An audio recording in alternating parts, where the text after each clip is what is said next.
It's an early summer evening in an airfield in Georgia. The tension as palpable as the humidity. A new plane is scheduled to make its first flight tomorrow, and things have to go well. The F-22 Raptor is a fighter for the next century. This conglomeration of titanium, aluminum, and thermoplastics incorporates bold and forward-thinking designs. It possesses speed, stealth, and flight control systems designed to give its pilot overwhelming superiority against the current and future enemy weapon systems. It's the fighter that today's children may fly tomorrow. With it, they will be masters of future air war, capable of overwhelming an enemy into submission. More than 10 years of work and complicated web of contractors and subcontractors in 46 states have gone into producing this next-generation fighter. But already the Raptor has a troubled past. First, the Air Force made demands for fighter capabilities, but no one was sure they could be met. The funding cuts caused restructuring and repeated delays in development. A prototype crash. A subsequent version had so many problems, its first test flight was delayed for months. The plane has faced and still faces criticism from advocates of other planes and from Congress, which has been fretting over the F-22's cost. The last thing the plane's supporters need now is a bungled test flight that adds to the criticism and further clouds the future.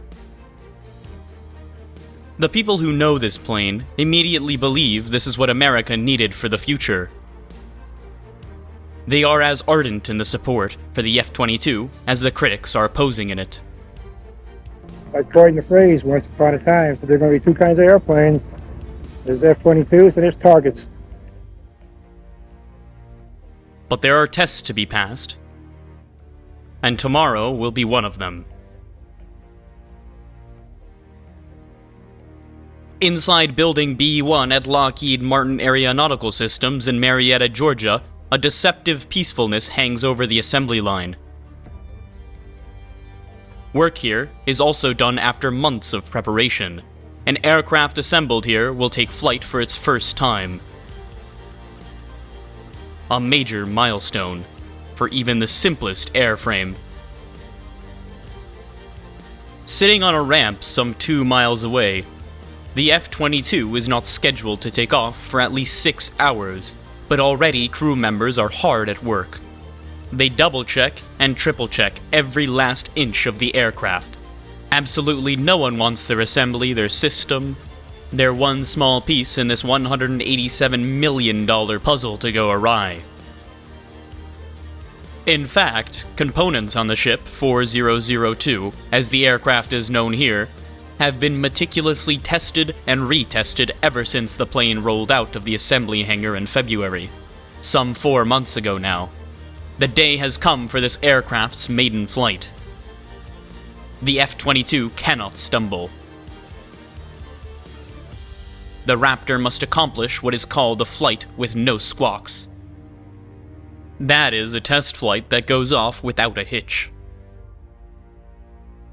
At 5 a.m., the pace of preparations starts to pick up. No detail, however small, can be overlooked.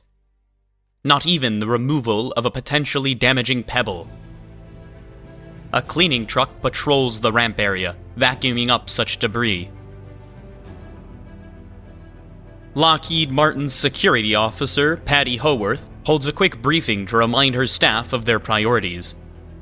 Everybody forgot everything they learned on how to drive on the flight line, and every single person who had a flight line pass was out there driving on Friday. Everyone. Howarth will spend the rest of the morning making sure her security team keeps the taxiway clear. Then, she will join on the rescue team standing by, to assist with security in the case something goes wrong. Patty also worked on the security detail when Ship 1 flew for the first time. It was probably one of the greatest days of my life. I've never really been involved in aircraft, and I thought, oh, it'll just be another day. But it was probably 110 the first day it lifted off, and I had goosebumps going up my spine. As the sun rises, responsibilities are handed off from the night crew to the crew that will launch the plane. Crew Chief Terry Beyer oversees it all, supervising every crew member working on the F-22 today. He's been up since 2 a.m. A very vested personal interest. Very little sleep last night. Toss and turn. It's been 8 years to get this far, so we're looking forward to a fun day. Among Beyer's responsibilities this morning is ensuring all instrumentation and systems are functioning, so the team can get data on the plane's performance. That data will flow back to a control room here at Marietta. It's very important in the program, and we've demonstrated not only to the company people, but to the general America and Congress that this airplane can be built here in Marietta, and we have competent people. We've decreased our build time here by over 3 months, and the number of write-ups that we have left open to do is down to a handful of write-ups versus the first airplane. We had significant things that we had to fix when we come back, as far as things that we couldn't complete to go fly. Beyer believes that won't be the case this time, but he won't know for sure until his flight is over.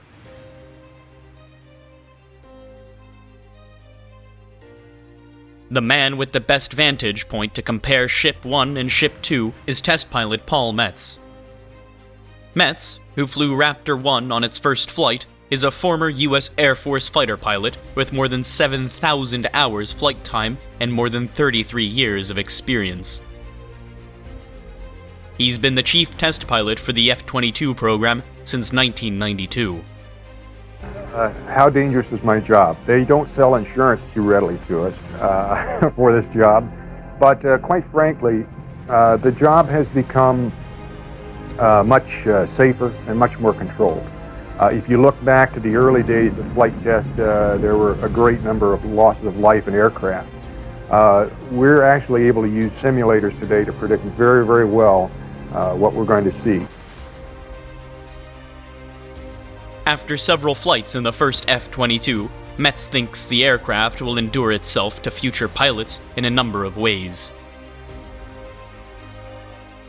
From the simple things like amazingly soft landings and the ability to feel really good about yourself when you come back from a flight in terms of your ability to fly it, to extreme maneuverability, to cockpit displays and information that are beyond the realm of the current fighter pilot to envision, and the ability to sneak around in space without people seeing you. All of these things together make for a tremendous package, and the fighter pilots of the future are going to point to the F-22 as their favorite. I'm sure of that. On the ramp, the ground crew continues working. Byers is already pacing. Dan Stevens is the senior avionics technician for the F-22 program. He's responsible for the computers and other electronics on the aircraft to make sure they are functioning and ready when the pilot gets into the cockpit. Backing him up are a team of experts for every computer on the plane. We actually have IPT engineers that are ready for their systems as they develop problems and answer any questions. If I have a question, that I know who to go to. We have experts on every component on the aircraft. The F-22's pioneering electronics are perhaps the crew's biggest source of worry. They've undergone extensive testing, and Stephen believes most of the problems have been ironed out. But until this plane executes a flawless flight, Stevens won't be able to relax. All of us are putting quite a bit of effort into it to see that it makes its goals, and especially this flight this morning. We're very proud of this aircraft, and we know it's going to take us through this millennium and beyond. The pride comes from long hours. Flight test engineer Hal Wyeth has been on the ramp since 3:30 a.m. Well, I broke a little sweat, but we're doing real good. His team has actually been running final checks since last night. But for Wyeth and his crew, the payoff will come the same way it did with Ship 1, with a successful flight. Wyeth recalls how he felt watching the flight of the first F-22. When he actually rotated and broke ground, it was a great feeling after all the effort that's been put in by so many people. You get a little lump in your heart, you know, that kind of thing. Today, however, the emotions may run deepest for this man, Vincent Davino, is the team leader for airworthiness and delivery crew. He's been sheepherding the F-22 from the beginning, sweating the details for 10 years. I couldn't begin to count them. You're looking at everything here from the airplane readiness, fueling, security of the ramp, making sure you have the right number of people and the right skills aboard. There's quite a few things that go into saying the airplane's ready for flight. But this will be the last time Davino has to officially worry about a flight. After 4 decades in the business, he's retiring. Into failed or delayed test flights is not how he wants to end his career. A lot of emotion that goes along with it. There's a lot of time and 42 years of experience in this business about to come to a close here. As it sits on the map this morning, the Raptor is just a couple of miles from where it was assembled, but Ship 2 is years removed from its birth, and in terms of technology, light years beyond its ancestors. The impetus for the F-22 began in 1981, when the Air Force announced that it needed a new air superiority fighter. Fighters such as the French Rafale, the Eurofighter Typhoon, and new generations of Russian Sukhoi and MiG have steadily reached parity with, and in some cases surpassed, the F-15. Additionally, Russian-made SA-10 and SA-12 air defense missiles could shoot down an F-15. They were for sale to any country with enough money to buy them. So the Air Force began looking for a new fighter that, once again, would allow the US to leapfrog the lethal competition. The F-22 is going to help us own the skies, and owning the skies is what will allow us to dominate future battlefields in a way that will enable every other part of our military force, whether it be forces on the ground, at sea, or in the air. Owning the sky makes everything else work. The new fighter would need the classic ingredients of air superiority: speed and agility, comprehensive situational awareness, the ability to shoot before being seen, and the ability to elude ground threats. But the Air Force decided it wanted to look far into the future, to a fighter that would be superior starting in 2004, and dominate at least 25 years beyond that. That meant a huge leap into the next millennium for the aircraft designers. They would have to predict future enemy capabilities and concoct a fighter that could respond with overwhelming superiority. But asking manufacturers to look that far ahead was like asking designers at the P-51 to foresee the impact of jet propulsion and predict the development of the F-4 Phantom 25 years later. Design teams look for the 1980s equivalent of the development of jet propulsion. They found it in the computer.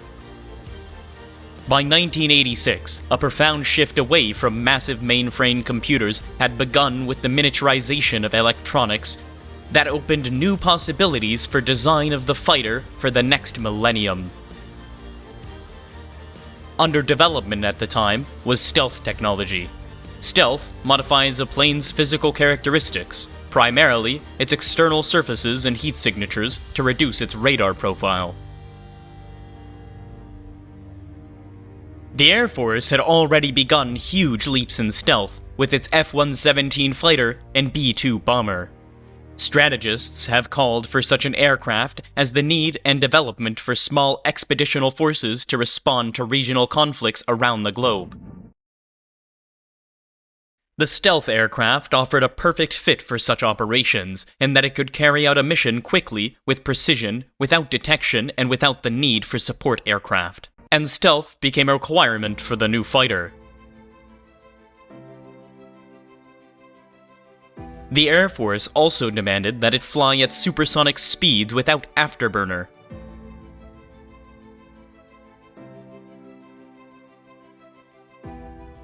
Designers, mindful of the requirement for domination in the next century, also proposed a fighter that used easily upgradable computers.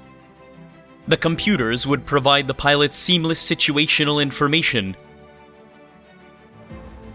Get on top of it, and it's coming back downhill.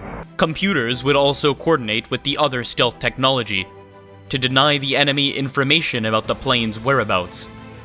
The idea was to have a plane that would give its pilot first look, first shot, first kill capabilities, then zoom away undetected, until the initial targets exploded.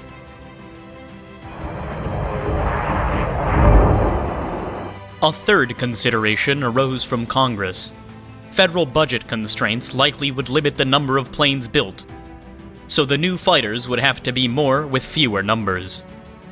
They would have to be more destructive and deadly, and allow the US to win quickly and decisively, with minimal casualties to Americans.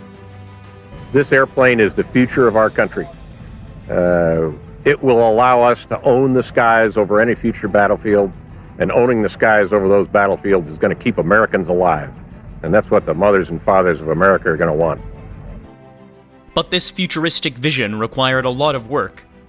The avionics goal alone seemed huge. In 1986, close to impossible. Computers that could handle all the plane's requirements didn't exist. Design teams fretted over whether they could pull off this new airplane. Nevertheless, they forged ahead. In 1986, the Air Force selected 2 teams of defense contractors, Lockheed, Boeing, General Dynamics, and Northrop McDonnell Douglas, to build prototype airplanes known as the YF-22 and the YF-23. Engine makers Pratt & Whitney and General Electric were selected to build prototype engines, and all the Air Force would have 4 versions of this new plane to consider. The prototypes materialized and began test flights in 1990.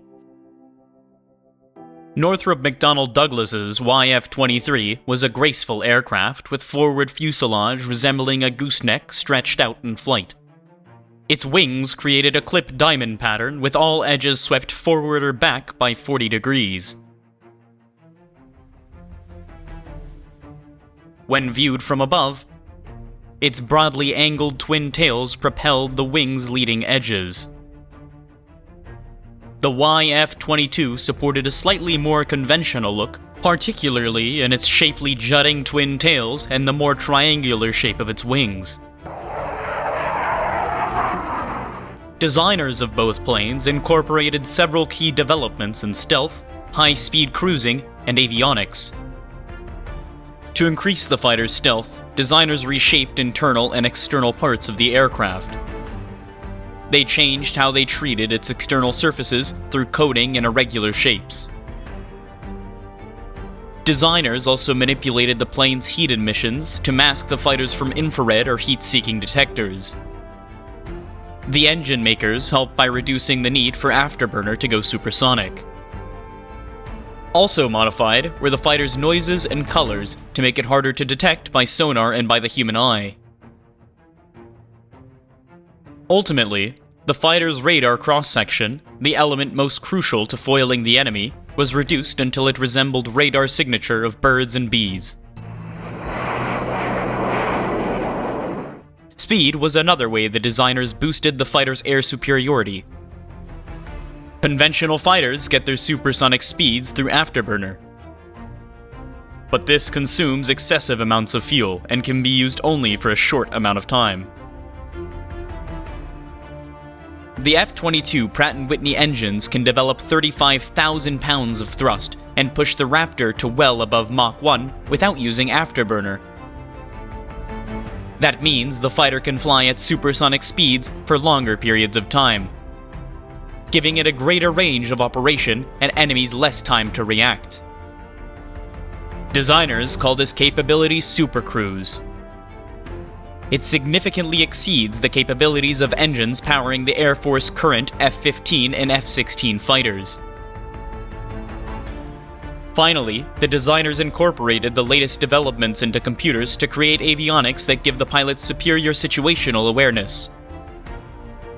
Everything a fighter pilot needs to know, from the location of his wingman and his target to enemy aircraft and radar sectors, is combined into a series of easily understood displays An enemy aircraft is a red triangle, an unidentified aircraft is a yellow square. Our green square is a friendly aircraft. Wingmen are in blue. All the pilot has to do is to glance down to his situational display and instantly grasp the battlefield around them. In fact, we bring in people who have no flight experience whatsoever, put them in the concept demonstrator, let them use displays that are very close, very similar to what's actually in the airplane. And to a person, they can operate the systems, lock onto targets, and destroy enemy aircraft. Finally, the Air Force demanded that this new fighter demonstrate superior agility.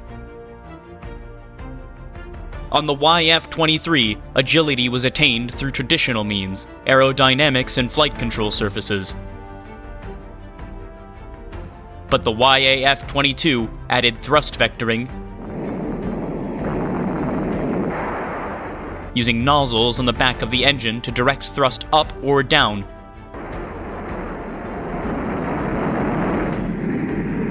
With thrust vectoring, the YF-22 achieved a record-high angle of attack, 60 degrees, an angle that would stall most other aircraft.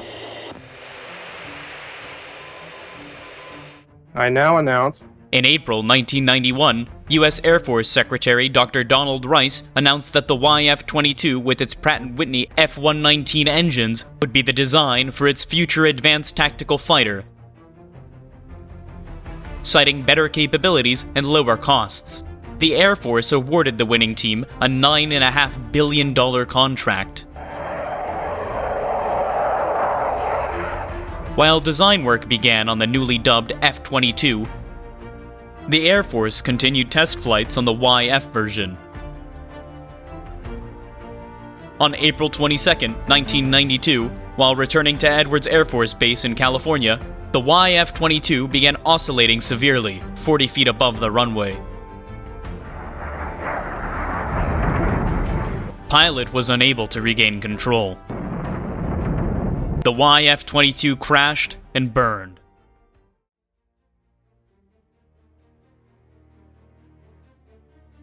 The Air Force's prototype YF-22 aircraft crashed April 25th at Edwards Air Force Base as the pilot was completing a practice approach over the runway. The investigation into the crash of the YF-22 tied it to the thrust vectors. They had been left on during the landing and contributed to the oscillation as the pilot moved that control stick. The crash was labeled a pilot error. The pilot himself wrote off the crash and walked away from the airplane. F-22 Chief Test Pilot Paul Metz joined the F-22 program shortly afterwards. The problem was one of having a prototype flight control system that was not designed to be used in that flight environment. It had some sensitivity, some known sensitivity. And unfortunately, it caught that particular pilot on that particular day and caused the resulting accident. The thrust vectors were integrated into the flight controls, eliminating the need to turn them on and off. Now, they automatically interpret the pilot's movements on the aircraft stick. The harder a pilot pulls on the stick, the more thrust vectoring the flight control system will provide. All of those commands from the pilot go through a computer, and the computer then manipulates or modulates those control surfaces depending on the flight conditions. I like to think of the vector as simply being like a bigger aerodynamic tail on the airplane. They make the airplane move and pitch, and the pilot has no idea that part of that pitch is from the engines, part of the pitch from the horizontal tail. It's all transparent. While the crash was a setback for the F-22 program, the Air Force's interest in the fighter never diminished. My position for about 10 miles. The impact. Operation Desert Storm in 1991 proved that a fighter with its capabilities was still needed. I think we expect what we saw in Desert Storm, that is a clear, decisive, overwhelming show of force that ended the war very quickly with a minimal loss of life of our people. In the future, we should expect that of all of our equipment. Yeah, 470, you got friendlies in front of you with a wife. But the Gulf War raised the expectations of the American public for decisive conflicts of short duration. However, Desert Storm also reminded the F-22 designers of the need to be more flexible and ready to react to new problems, such as Iraq's Scud missile, for example. Many of our requirements were modified as a result of lessons learned in the Gulf War. Hard to find relocatable launch targets, for example, was one of the phenomena that was a fairly significant problem for the U.S. forces. Some of our systems on the airplane are designed to deal with that. The F-22 design team also had to react to rapid and ongoing changes in computer systems. In fact, one of the aircraft's newer features is flexibility for expansion and swapping out components. Capacity is available within the aircraft to add computer processor power. No hard mock-up of the plane was created. Instead, manufacturing plants in Fort Worth, Seattle, West Palm Beach, Florida, and East Hartford, Connecticut all relied on computer-generated models for such key components. At final assembly in Marietta, these major sections of the aircraft fit remarkably well. In fact, Lockheed Martin claims that some tolerances were accurate to within 1/6000th of an inch. The development that proved most difficult to cope was with the ongoing downsizing of the US military. The shrinking defense dollar at times hurt the fighter's development. The Defense Secretary William Cohen warned Congress that it would have to close more bases to pay for all the weapon systems if desired, but Congress shied away from that painful task. Fearful of the political repercussions that left new weapon systems, such as the F-22, vulnerable to the Pentagon budget acts.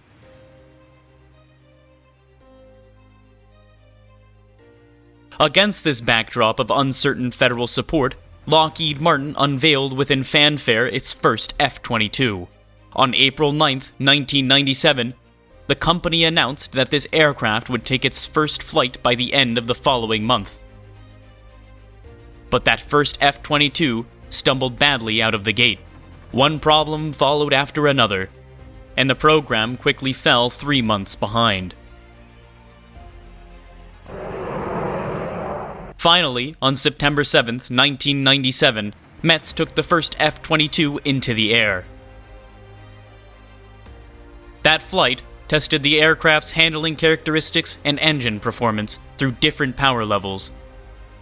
It retracted the gear for a clean configuration to test handling, and it tested the aircraft in formation with an F-16.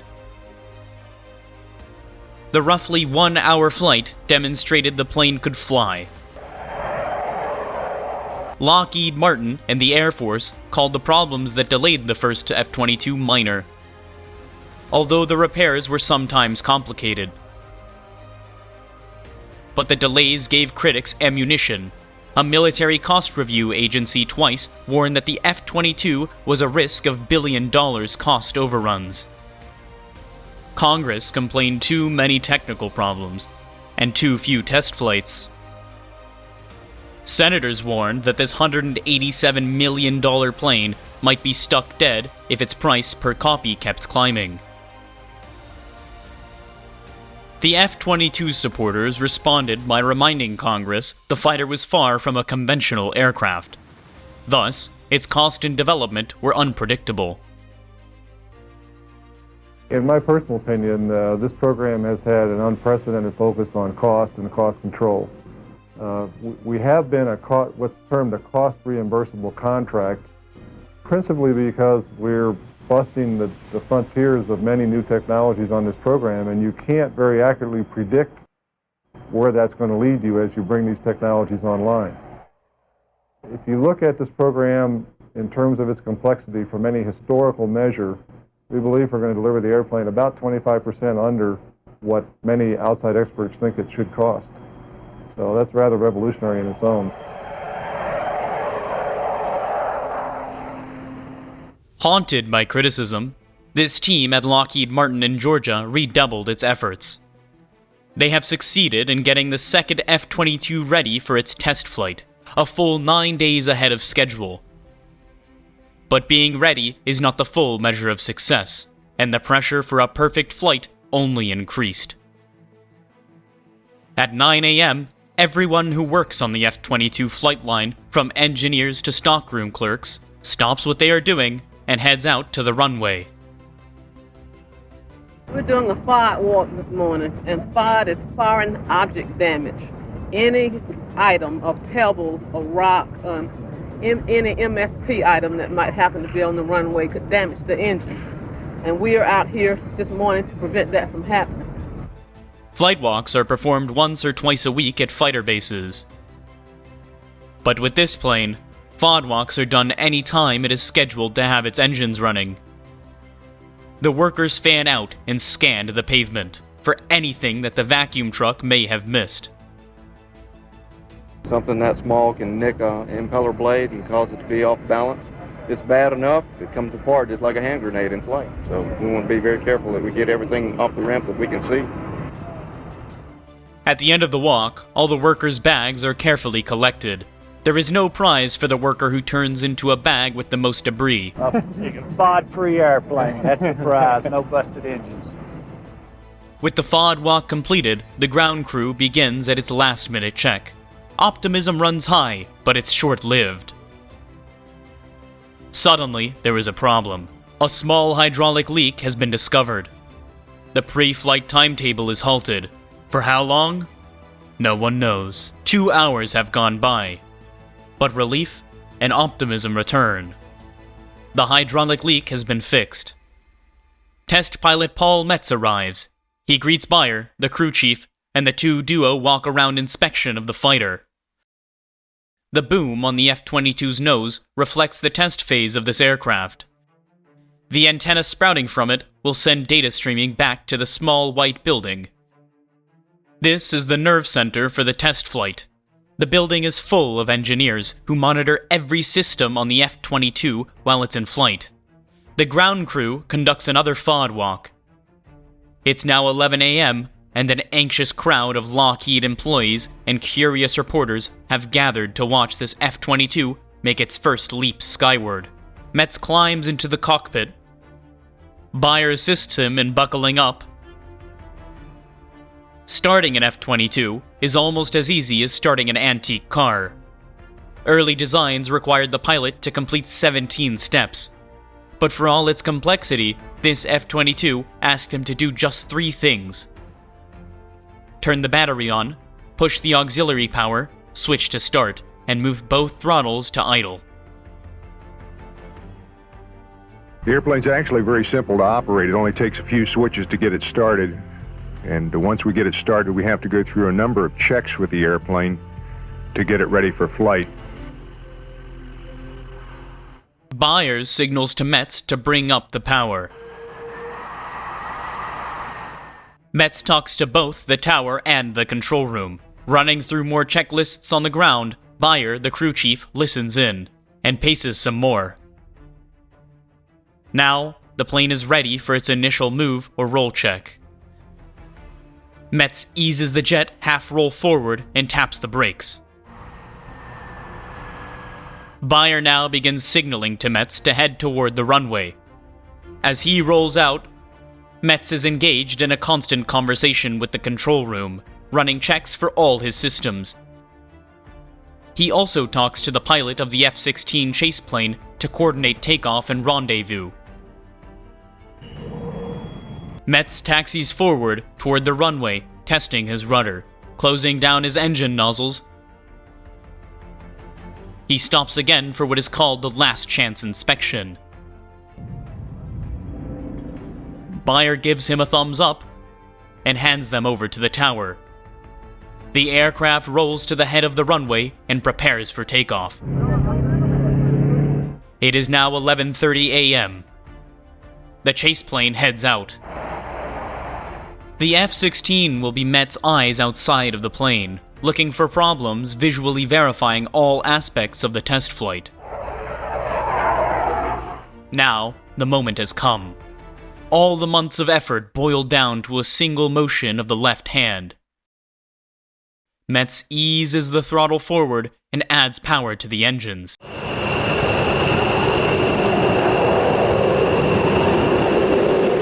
A few breathless seconds later, Raptor 2 takes flight. Immediately, the newly born plane physically and visibly gives notice of its sheer power. The nose lifts higher as it surges into a gravity-mocking climb. It's an initial performance that, Metz later will admit, even surprised him. The F-16 must go to afterburner to keep up. This is a real high point of the airplane. Pratt & Whitney's done a fantastic job with the engines. They operate very, very smoothly with almost no vibration. You can tell no difference between idle and military power. For all its excitement, the takeoff was not the culmination of today's effort. It was merely a beginning. There is a flight plan to be followed and tests to be done. According to that flight plan, Metz will fly a triangular route over Georgia. He will head north to Jasper, 40 miles away. Then turn west for a 46-mile leg. Then turn south and return to Dobbins and Marietta. After the initial climb, the F-22 slows to 200 knots and levels off. The gear stays down for the first test phase. While he cruises, Metz and the engineers run through checks of the aircraft systems, making sure all are working. Once everyone is convinced the plane is functioning correctly, it is time to check flight control systems. Time to make the Raptor move a little. The ailerons, the rudders, the thrust factors. As something moves, data goes streaming back to the white control building. Here we're seeing some control motions with the rudder. Again, just relatively gentle maneuvers to see if the airplane responds just as was predicted in the simulations. And it did. Now Metz brings the throttle forward again. The added power pushes the aircraft to 225 knots, and quickly, the two climb to 20,000 feet.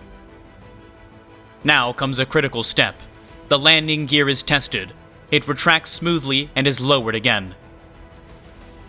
Then raised for good. Putting the gear up represents an act of faith that it'll come back down. The first phase of the test flight is complete. It has not only gone smoothly, it has been perfect. Bring the gear up and take a look at the characteristics of the airplane and what we call a clean configuration. Landing gear comes up, and once it does, the airplane is very, very smooth. There's absolutely no buffet, and characteristics are excellent. Everything done with the gear down is now repeated. Checking how the F-22 handles, how the engines respond. Again, with the gear up, we'll look at some of those relatively mild handling qualities characteristics, such as bank-to-bank rolls, and some of the control inputs. And again, the airplane is very quick, very cat-like and agile in the response. 40 minutes into flight, another milestone test. Metz and the F-16 show the F-22's ability to fly in formation. And we use the cameraman as a director in this case to help me make relatively rapid and quick changes in position while flying the wing of the F-16 here. Finally, nearly an hour later, the test flights are over. There's just one thing left to do. Coming in close to final, the airplane floats very nicely, can be flared, and touches down very softly. As they land, Metz holds up Raptor's nose to help slow the plane. Once on the ground, we hold the nose up for aero braking to bleed off some airspeed. I deployed the speed brakes just as the nose came down for touchdown. And that also helps dissipate the airspeed. With about 5,000 feet of runway remaining, brakes are applied, bringing the F-22 down to a fairly slow speed to finish the rollout. Handling characteristics in the landing phase are really delight. It'll make any pilot feel proud to bring the airplane back and land it. It's a very easy airplane to land.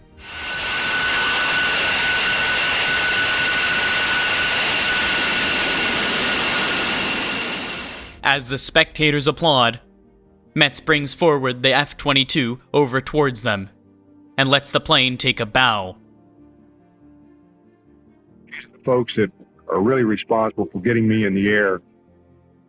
And there are thousands of people, not only in Marietta, but Seattle, Fort Worth, Pratt & Whitney, and the suppliers around the United States, and in fact around the world, that struggled for a long time to put this airplane together. Back at the ramp, the ground crew cheers. Metz leaves the cockpit. There are handshakes and photos all around for a successful test flight. It was by the book. The flight profile was flown exactly as we had planned it out, and absolutely no anomalies on the airplane. It's ready to go again. Don't have a squawk on either the instrumentation or the airframe itself. Anything unexpected, either good or bad? Well, you probably saw it on the climb out here. We rotated up to the climb at about 3/4 field and really rocketed on up there. And both myself and the chase pilot both remarked that was a lot spiffier performance than we saw with number one. And I can't explain it because it's a hotter day, but it really went upstairs today. With the plane safely back on the ramp, Beyer can finally stop pacing. Well, I guess a lot of things go through your mind. I mean, you think about fuel, you think about electrical power, but mainly is great feeling jumping off, and made a few bets with the ground crew of how bad the airborne pickup would be. But Colonel Rainey hit it pretty good. He was right with him. Elation is pervasive among the ground crew. Fantastic. Got this airplane in the air early, got it back, no squawks on it, perfect.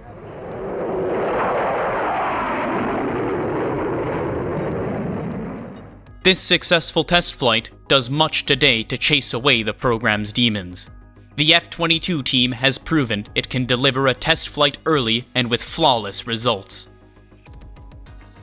That should go far in helping others focus on what is really the aircraft's key selling points: its maneuverability and speed, according to Metz. The most striking thing that you see when you get in it is the raw power. And that's what's going to be an eye-opener to the operational pilot. With its flawless test flight behind it, this F-22 will stick to its schedule and fly again in 2 days. After that, it will undergo some minor modifications, then be test flown about a half dozen more times. If those go well, the aircraft will then be ferried to Edwards Air Force Base in California.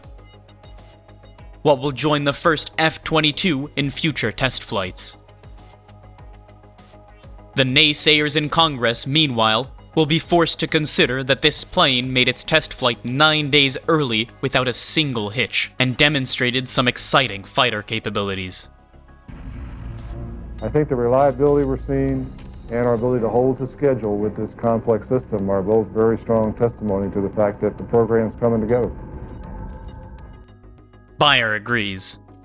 Well, I think it proves to Congress and the United States Air Force that Lockheed Martin can build a reliable fighter on time and below budget. The crews come together and they know what they're doing, and we worked through some trying times on the first aircraft, but we learned, and that's the biggest thing it showed. We learned from the difficulties we had, and we've overcome them, and now we're a month ahead of schedule.